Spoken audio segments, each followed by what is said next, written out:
Qué bendición poder llegar otra vez a usted por este medio. Y gracias por seguir este estudio bíblico que estamos ahora estudiando, el capítulo 17, donde nuestro tema es agua sale de la roca. Agua fluye de una roca. Cuando esa agua fluye de aquella roca, hay varias lecciones que vamos a aprender durante la lección de este día, el estudio de este día. Capítulo 17 del libro de Éxodo dice del versículo 1 hasta el 7 de la siguiente manera. Toda la congregación de los hijos de Israel partió del desierto de Sin por sus jornadas, conforme al mandamiento de Jehová, y acamparon en Refidim, y no había agua para que el pueblo bebiese. Y altercó el pueblo con Moisés y dijeron: danos agua para que bebamos. Y Moisés les dijo: ¿por qué altercáis conmigo? ¿Por qué tentáis a Jehová? Así que el pueblo tuvo allí sed, y murmuró contra Moisés y dijo: ¿por qué nos hiciste subir de Egipto para matarnos de sed a nosotros, a nuestros hijos y a nuestros ganados? Entonces Moisés clamó a Jehová, diciendo: ¿qué haré con este pueblo? De aquí a un poco me apedrearán. Y Jehová dijo a Moisés: pasa delante del pueblo, y toma contigo de los ancianos de Israel, y toma también en tu mano tu vara con que golpeaste el río, y ve.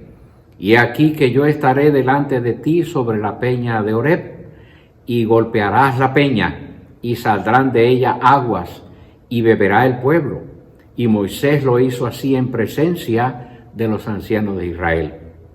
Y llamó el nombre de aquel lugar Masá y Meriba, por la rencilla de los hijos de Israel, porque tentaron a Jehová diciendo: ¿está pues Jehová con nosotros o no?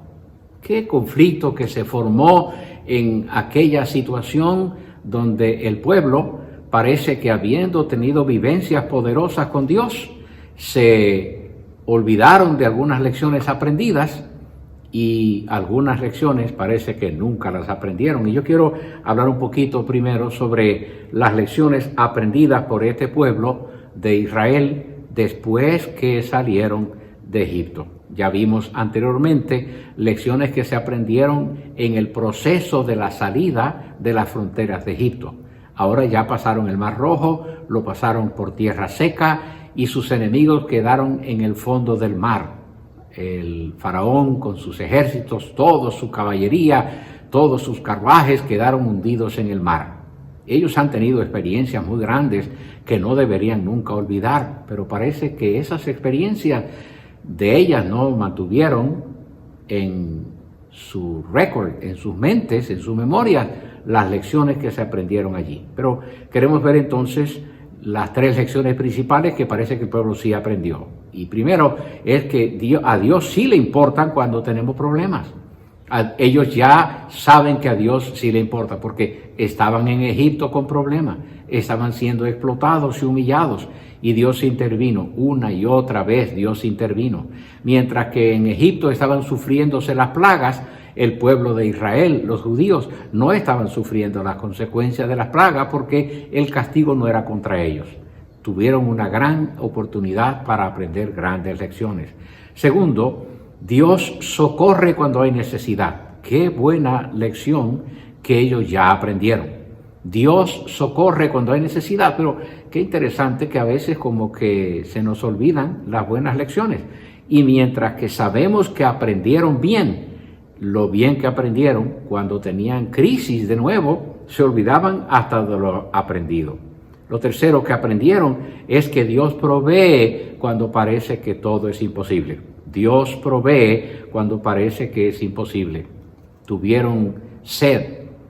El agua era amarga en Mara. Y Dios se hizo cargo del asunto. Y Dios proveyó para ellos agua dulce de las mismas aguas amargas que habían en aquel lugar. También hubieron lecciones que de plano no aprendieron.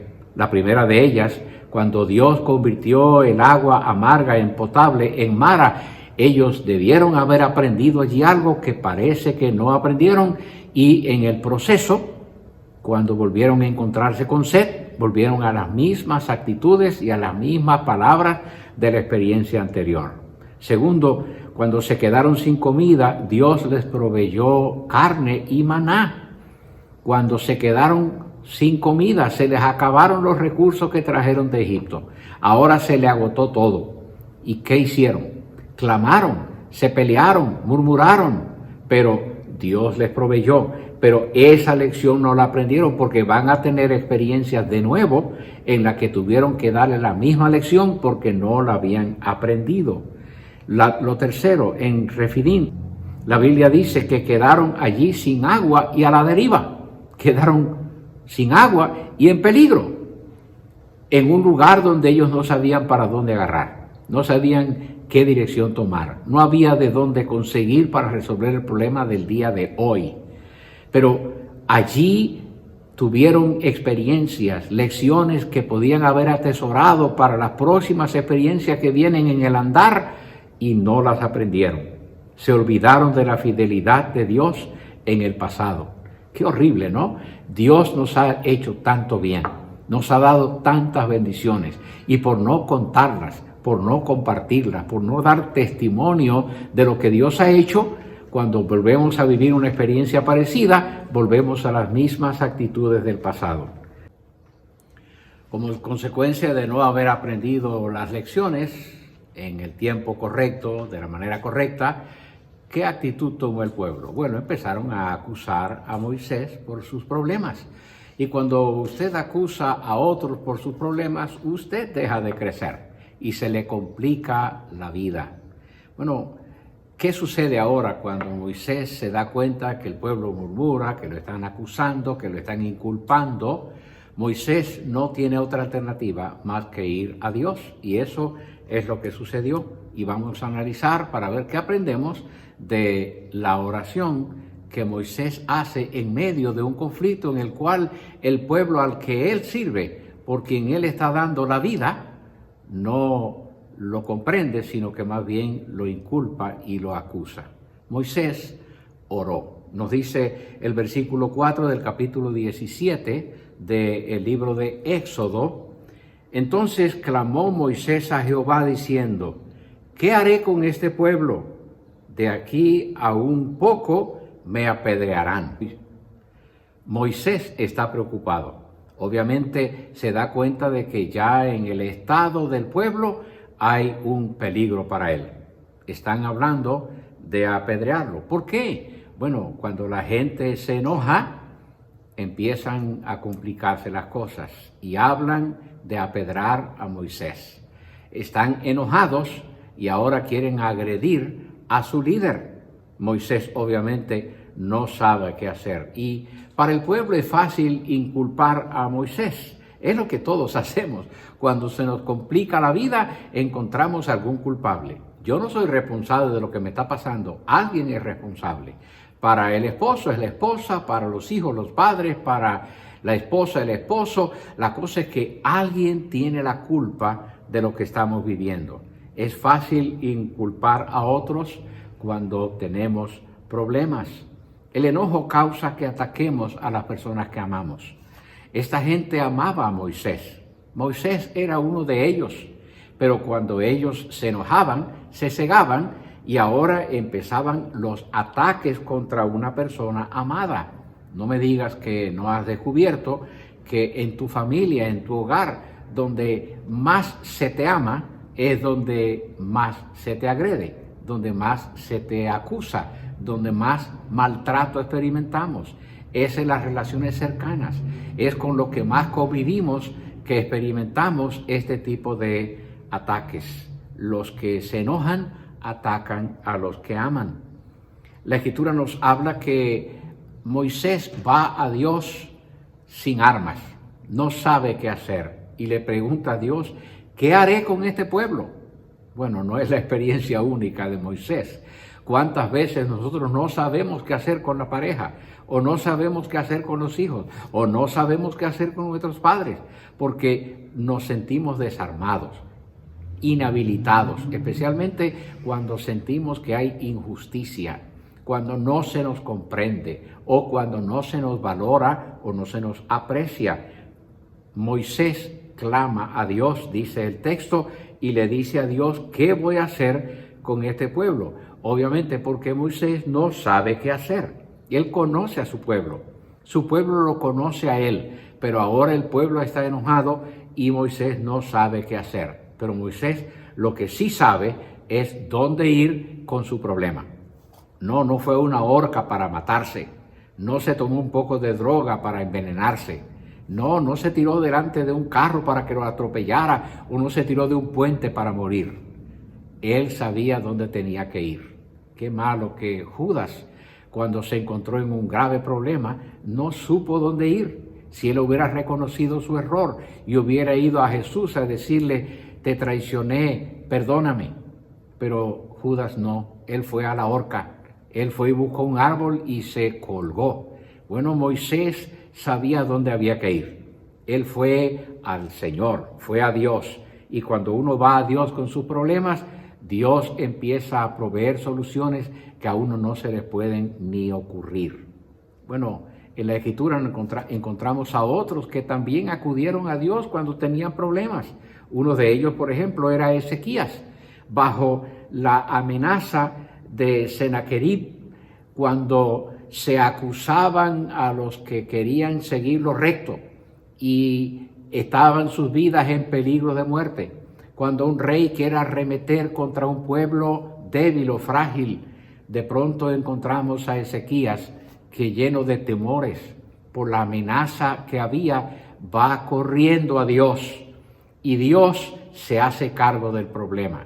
Dios no solo protegió a Ezequías, Dios también se hizo cargo de sus enemigos y Dios se hizo cargo de esa batalla y Dios la venció por ellos. Qué grande la intervención de Dios cuando nosotros nos encontramos desarmados y venimos a Él con nuestra necesidad. La Biblia también nos cuenta de Daniel. Daniel estaba bajo amenaza muy peligrosa por Darío. Y la Escritura nos dice que Daniel, en lugar de prepararse para una guerra contra Darío, lo que hizo fue clamar a Dios. Si cada vez que un problema nos amenaza, si cada vez que aparecen conflictos de la vida, si cada vez que se nos cruzan los caminos y no sabemos qué hacer, corriéramos a Dios, encontraríamos que Dios sí nos da soluciones para nuestros problemas en formas que no se nos ocurren en nuestra mente, especialmente cuando estamos abrumados, cuando estamos exageradamente preocupados, cuando tenemos ansiedad, cuando estamos nerviosos, no sabemos qué hacer, nuestra mente se nos cierra, pero si vamos a Dios y clamamos a Dios, Dios interviene y mira la gloriosa experiencia que tuvo Daniel frente a Darío. Pero no solo Daniel, también la Biblia nos cuenta como de Ezequías, nos cuenta de Daniel y nos cuenta también del apóstol Pablo y Silas. Están en una cárcel en Filipos, están con cadenas en sus pies y en sus manos, están bajo rejas con candados fuertes, no hay forma de escapar, pero su actitud no va a ser quejarse. La Escritura nos cuenta que ellos tornaron en hacer un culto a Dios, no nos cuenta que hicieron una oración de desvalidos, no nos dice que hicieron una oración de desesperados, lo que hicieron fue empezar un culto de alabanza a Dios. Y mientras que ellos cantaban, Dios, que conoce el problema que ellos tienen, interviene. La tierra tiembla, las puertas de la cárcel se abren, los grillos se sueltan de las paredes, las cadenas ya no están ahí para mantenerlos presos, ya están libres y pueden irse.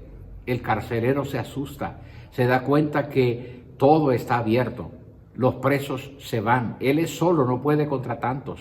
Pero la Escritura dice que mientras que él, no sabiendo qué hacer, intenta suicidarse, desde dentro de la cárcel Pablo le grita: no te hagas daño, estamos aquí todos, nadie se va a ir, estamos contigo. Y el hombre aquel, en su desesperación, clama diciendo: ¿qué podré hacer para salvarme de lo que me viene?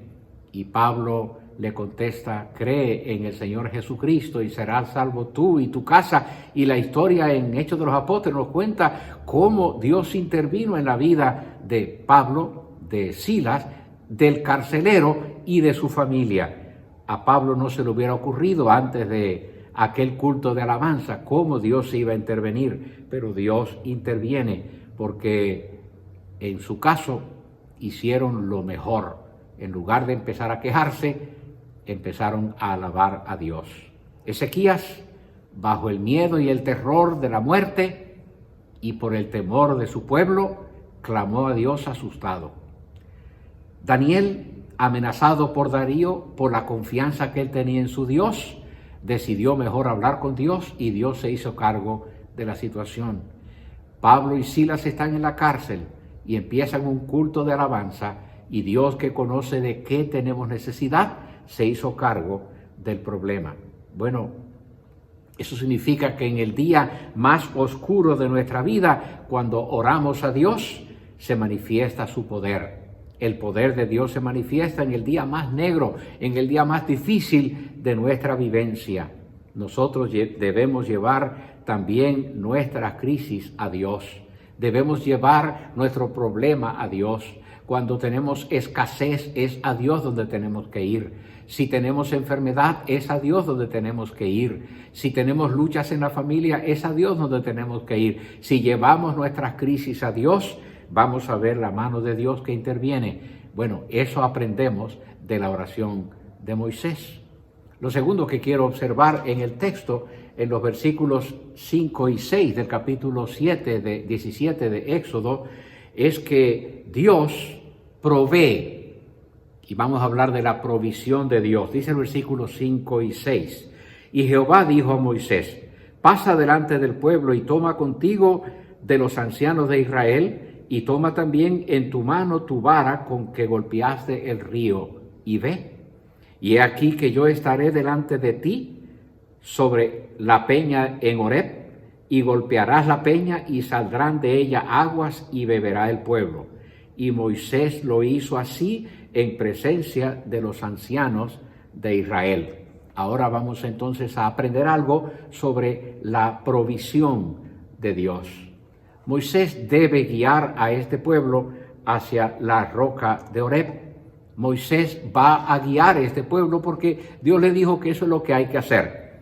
Ve y guía al pueblo hacia la piedra de Horeb, esa gran roca súper seca donde no hay agua para beber. El pueblo posiblemente va confundido en la dirección hacia aquel lugar. Los ancianos del pueblo, los líderes, van para allá siguiendo a Moisés, pero no se pueden imaginar qué va a suceder. Bueno, cuando llegan al lugar, la Escritura dice a Moisés: lleva contigo la vara con que golpeaste el mar Rojo. Lleva la vara con la que golpeaste las aguas del río Nilo. Lleva la vara contigo. Y ahí va Moisés y lleva la vara en la mano, el recurso que Dios le proveyó. Bueno, ahora este hombre con la vara en la mano llega a la roca y la Escritura dice que la roca empezó a dar agua. Al golpear la roca, Moisés sabe que Dios le dijo que va a salir agua de la roca, y la Escritura dice que la roca le proveyó agua a aquel pueblo para que bebieran todos y también sus ganados. Bueno, la roca en el Antiguo Testamento, en este caso la roca de Horeb, la peña de Horeb, es un prototipo, un tipo de Cristo. Es algo simbólico que representa a Jesús, un símbolo del Señor. La roca de Moisés en Deuteronomio capítulo 32, versículo 4, nos habla de una intervención divina. Aquella roca del desierto en Horeb representa a una roca, a Cristo. La Escritura nos habla de esto con mucha autoridad. Bueno, dice la Escritura que Él es la roca, cuya obra es perfecta, porque todos sus caminos de rectitud, Dios de verdad y sin ninguna iniquidad en Él, es justo y es recto. Hablando de Jesús, voy a repetir el texto. Dice entonces que Jesús es la roca sobre la que nosotros fundamos nuestra esperanza o nuestra fe. Jesús, Él es la roca cuya obra es perfecta, porque todos sus caminos son rectitud, Dios de verdad y sin ninguna iniquidad en él. Es justo y recto. Nos está hablando de la provisión de Dios cuando hay necesidad. Esta roca de David, que aparece en el Salmo 18, versículo 1 y 2, dice: Te amo, oh Jehová, fortaleza mía. Jehová, roca mía y castillo mío, y mi libertador, Dios mío, fortaleza mía, en él confiaré, mi escudo y la fuerza de mi salvación, mi alto refugio. ¿Te das cuenta? La roca de Moisés, la roca de David, y también quiero analizar la roca de la que nos habla Isaías en el capítulo 32, versículos 1 y 2 de su profecía. He aquí que para justicia reinará un rey, y príncipes presidirán en juicio, y será aquel varón como escondedero contra el viento, y como refugio contra el turbión, como arroyos de aguas en tierra de sequedad, como sombra de gran peñasco en tierra calurosa. La roca que nos describe el profeta Isaías, Jesús. O sea que la palabra de Dios nos habla de que Dios provee una roca fuerte y duradera cuando nosotros ponemos nuestra confianza en Dios y clamamos a Dios cuando tenemos nuestras luchas. El hombre, dice Mateo capítulo 17, en la palabra de Jesús, en el Sermón del Monte, el capítulo 7, versículo 25, el hombre aquel sabio, descendió lluvia y vinieron ríos, y soplaron vientos y golpearon contra aquella casa, y no cayó porque estaba fundada sobre la roca. Una vida fundada, edificada, cimentada sobre Jesucristo, es una vida que no va a tener derrotas. Puede tener experiencias temporales de derrota, pero usted es más que vencedor si pone su confianza en Cristo. La iglesia de Jesucristo está edificada sobre la roca. Mateo en el capítulo 16, versículo 18, dice: y yo también te digo que tú eres Pedro, hablando de el apóstol Pedro, y sobre esta roca edificaré mi iglesia. Tú eres piedra, yo soy roca, y sobre esta roca edificaré mi iglesia, y las puertas del Hades no prevalecerán contra ella. La iglesia está edificada sobre la roca, como un ser humano puede edificar su vida sobre la roca, Jesucristo. Obviamente, esta roca golpeada representa a Cristo en el Gólgota. Cuando Cristo fue crucificado, fue maltratado, fue golpeado. ¿Y te acuerdas cuando lo hirieron en el costado con una lanza? Cuando ya no quedaba sangre en su cuerpo, ¿qué salió? Salió agua. Ese cuerpo que dice Isaías en el capítulo 53, versículos 3 al 5, que fue golpeado por nosotros, despreciado y desechado entre los hombres, varón de dolores, experimentado en quebranto, y como que escondimos de él el rostro, fue menospreciado y no lo estimamos, hablando de Jesús, el profeta. Ciertamente él llevó nuestras enfermedades y sufrió nuestros dolores, y nosotros le tuvimos por azotado, por herido de Dios y abatido. Mas él herido fue por nuestras rebeliones, molido por nuestros pecados. El castigo de nuestra paz fue sobre él, y por su llaga fuimos nosotros curados.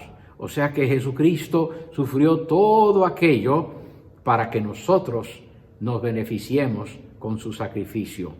La Escritura dice que fluyó agua de la roca cuando la roca fue golpeada. Mira la palabra del salmista en el Salmo 105, verso 41.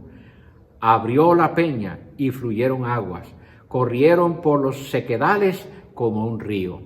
Jesucristo, dice un coro que cantamos en las iglesias cristianas, es la peña de Oreb que está brotando agua de vida saludable para ti y también para mí. Desde la cruz fluyó agua viva. Cristo dijo: yo soy el agua viva. Cuando yo me vaya, vendrá el Espíritu Santo, agua viva. Y la Escritura nos habla que desde la cruz empezó a fluir aquella agua viva que quita la sed para siempre jamás. La Escritura entonces nos habla de la provisión de Dios y mira cómo Dios provee. El lugar donde ocurre aquel milagro en Horeb, donde Moisés golpea la piedra y se convierte en un manantial, ese lugar tiene un nombre peculiar. Dice el versículo 7 de Éxodo capítulo 17. Y llamó el nombre de aquel lugar Masá y Meriba, por la rencilla de los hijos de Israel, porque tentaron a Jehová diciendo: ¿está pues Jehová con nosotros o no? ¿Está el Señor con nosotros o no? Qué nombre peculiar que Moisés decide ponerle a aquel lugar. Sabemos que era en Horeb, en el monte Horeb, y mientras que en el lugar aquel del cerro en el desierto, una piedra gigante no representa solución ninguna, bueno, esa gigante piedra se convierte en un manantial que suple una necesidad. Y Moisés decide ponerle un nombre, pero el nombre es como si fuera un nombre y un apellido o dos nombres. La Escritura dice que Moisés decidió que este lugar se llamara primero Masá. Masá significa lugar de pruebas en hebreo. Masá, lugar de pruebas. Allí va a ser probado el pueblo. Allí fue probado Moisés. Y allí también Dios va a probar quién es Dios. Bueno, aquel lugar de prueba, Masá, es un nombre que Moisés le puso. Y segundo, Moisés le puso el nombre Meriba, porque mientras que en aquel lugar hubieron pruebas, también en aquel lugar, en medio de las pruebas, hubieron rencillas, conflictos, pleitos, discusiones, murmuraciones.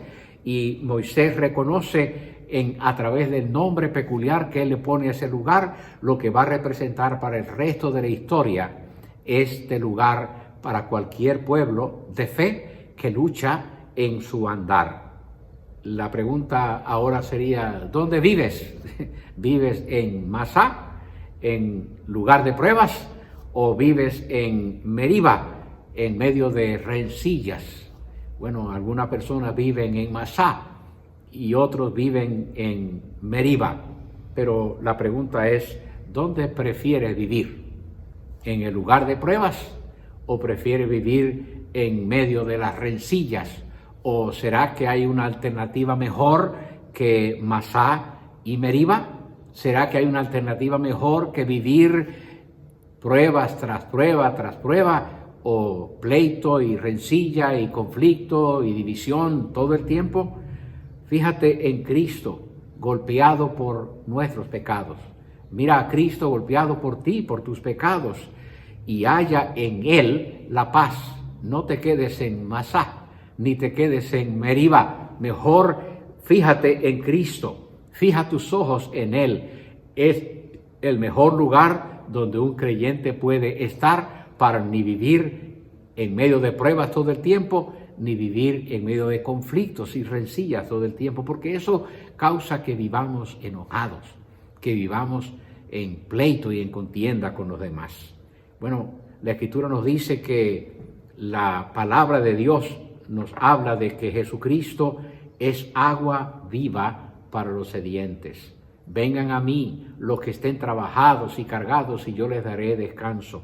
Si alguno tiene sed, venga a mí y beba, y su vida se va a convertir como en un manantial, como la piedra de Horeb. Tu vida va a convertirse en un centro donde otros también vienen y se refrescan. La última invitación de la Biblia encontramos en Apocalipsis 22, versículo 17, estas palabras: y el espíritu y la esposa dicen: ven. Y el que oye diga: ven. Y el que tiene sed, venga. Y el que quiera, tome del agua de la vida gratuitamente. La última invitación que tenemos en la Biblia de parte del Señor es: ven. ¿Tienes sed? Ven. ¿Tienes sed de justicia? Ven. ¿Tienes sed de afecto? Ven. ¿Tienes sed de perdón? ven y vas a encontrar que no tienes que pagar nada, solamente ábrele tu corazón a Jesucristo, invítalo a reinar contigo. Si haces esta invitación al Señor ahora mismo, la Escritura dice que Él no te rechaza, tú le abres tu corazón y Él entrará y habitará contigo y permanecerá contigo y nunca te va a dejar. Si tú no conoces a Jesús, si nunca le has hecho esa invitación, hoy tú puedes invitar al Señor ahora mismo y decirle: Señor, reconozco que soy un pecador, necesito perdón de mis pecados, yo no puedo hacer nada por mi propia cuenta, ¿qué hago? Te invito a que entres en mi corazón, que tomes el control de mi vida, te entrego el volante de mi vida para que tú lleves el control. Y si tú le entregas tu vida a Jesucristo para que Él reine sobre ti, entonces la Escritura dice que Él se hará cargo de las cosas que te preocupan, de las cosas de las que tienes necesidad, porque Él vela por ti, Él tiene cuidado de nosotros. Acepta la invitación que Jesús te hace. Ven, ven, ven. Todos pueden venir a Él. Si alguno necesita ir a Jesús, yo te advierto que la Escritura dice: al que a mí viene, no le echo fuera. Que Dios te bendiga.